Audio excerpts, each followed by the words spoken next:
Mr. Speaker, childcare is an important driver of higher workforce participation and women's economic security.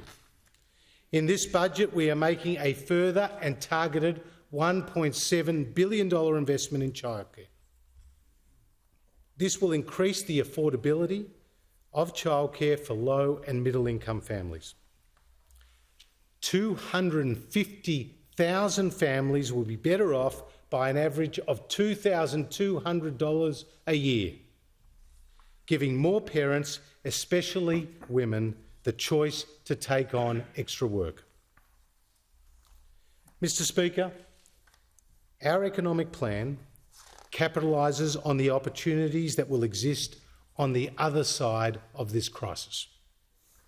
Building the infrastructure our economy needs for the future with our 10-year, $110 billion infrastructure program.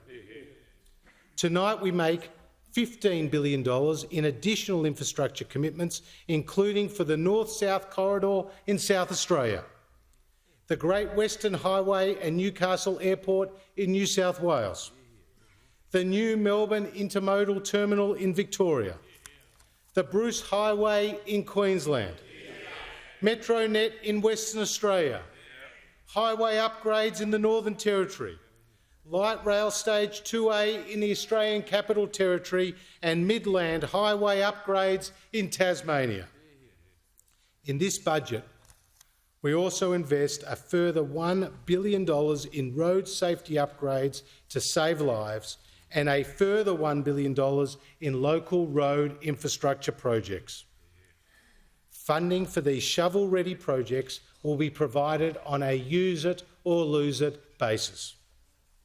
And through the Building Better Regions Fund, we'll support a further $250 million of regional community infrastructure projects, creating more jobs.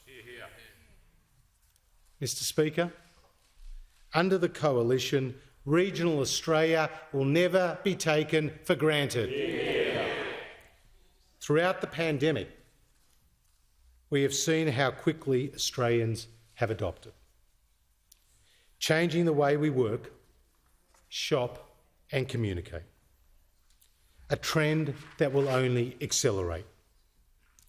Digital infrastructure and digital skills will be critical for the competitiveness of our economy, creating massive opportunities for growth and jobs.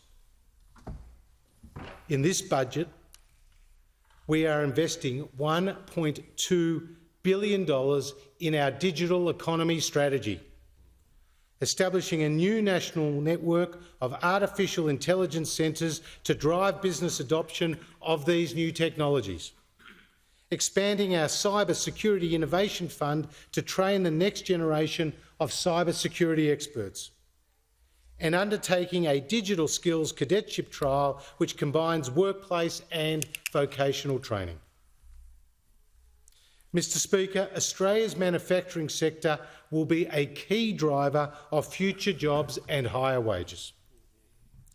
That is why we have already committed $1.5 billion to expand manufacturing activity and create jobs across 6 priority areas, including medical products and clean energy. We backed in our modern manufacturing strategy with an additional $2 billion in research and development incentives.